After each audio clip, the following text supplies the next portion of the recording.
Questa è la Serie B-Win.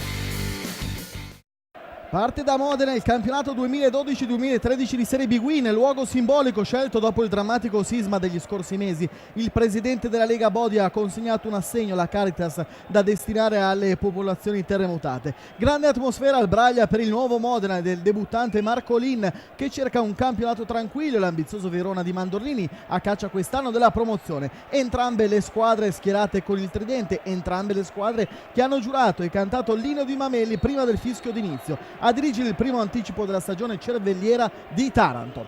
Quarto minuto, punizione di Greco, la palla che non gira a sufficienza, subito brivido per Rafael, ma attenzione, 16esimo, parte Bacinovic e la palla che finisce in rete.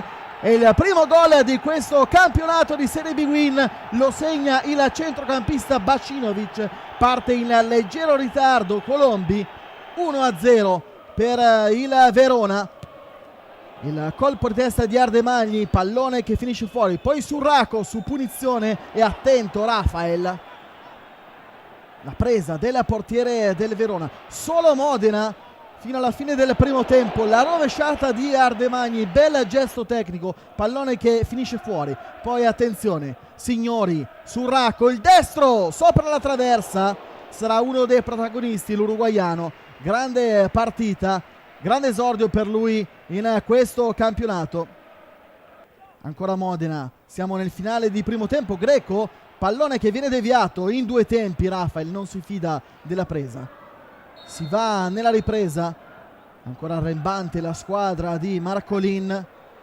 Surraco recupera il pallone sulla tre quarti, palla dentro per Signori, il suo destro ed è il pareggio meritato per il Modena. Il pareggio di Signori, quinto gol in Serie B, nella sua carriera in Serie B per il centrocampista, che beffa tutta la retroguardia di Mandorlini, lascia troppi spazi al centrocampista della Modena. 1-1, tutto da rifare.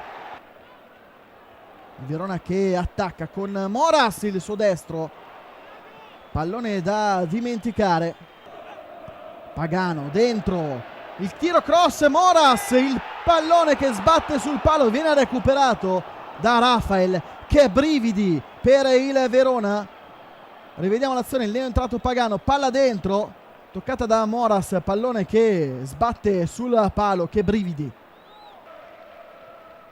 Ancora Modena, Sorraco in area di rigore. Un altro miracolo da parte di Rafael, arrabbiato con i suoi, Andrea Mandorlini. Sorraco in area, Sorraco, palla sul fondo.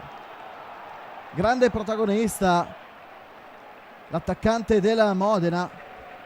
Poi palla dentro per Zoboli, l'assist di Dalla Bona, il difensore che non aggancia il pallone. Nel finale Bjelanovic rifila una manata a Danielkovic, espulso per doppia ammonizione l'attaccante del Verona. Poi si fa male Ardemagni che lascia il campo. Nel finale Dalla Bona su punizione, la risposta di Rafael ed è l'ultima occasione. 1-1 tra Modena e Verona. Modena che sale a -1 e che grande spettacolo per questa prima partita di Serie B-Win.